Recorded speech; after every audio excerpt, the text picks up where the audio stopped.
Hi, Gabriela. I also did my discussion post on the first case study, the open-ended psychoeducational support group for adults dealing with anxiety and depression. I appreciate your beginning summary of all the different dilemmas occurring within the group. I agree with your focus on inclusivity and making sure all clients feel safe, included, and heard within the group.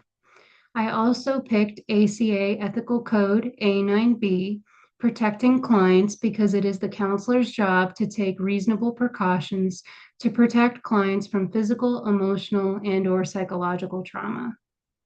The counselor must protect and do what is best for all three, Alex, Jordan, and Maria. I agree with you that it is important that we, especially as counselors in training, reference the code of ethics and reach out for consultation from supervisors and colleagues as necessary when facilitating groups and coming across dilemmas. I concur that ethical code A2A or informed consent is important because all clients must have accurate information on the group to decide whether they want to be in the counseling relationship, except in involuntary group circumstances.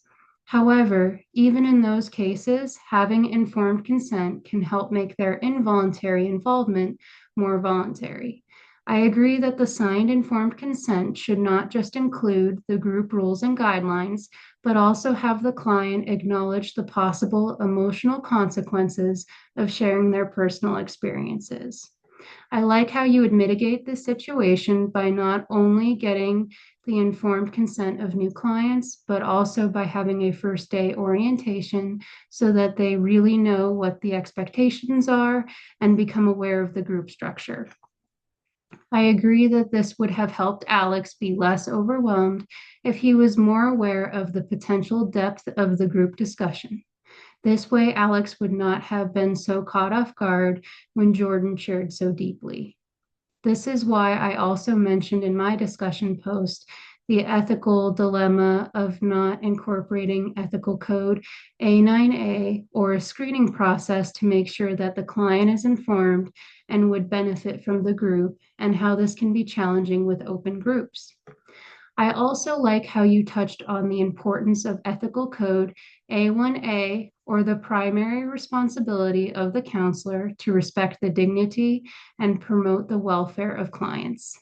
Like you, Sedman et al. 2023 states the importance of the group members knowing the group structure so that they feel comfortable, connected, and validated from the group, increasing their willingness to share. The only way group members will gain new insight and benefit from the group is if they feel comfortable and open to being actively involved in the process.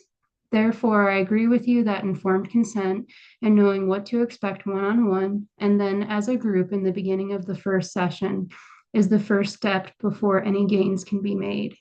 It is also important to continue to check in and use informed consent throughout the process. Thank you for sharing your thoughts this week. I hope you have a great rest of your weekend.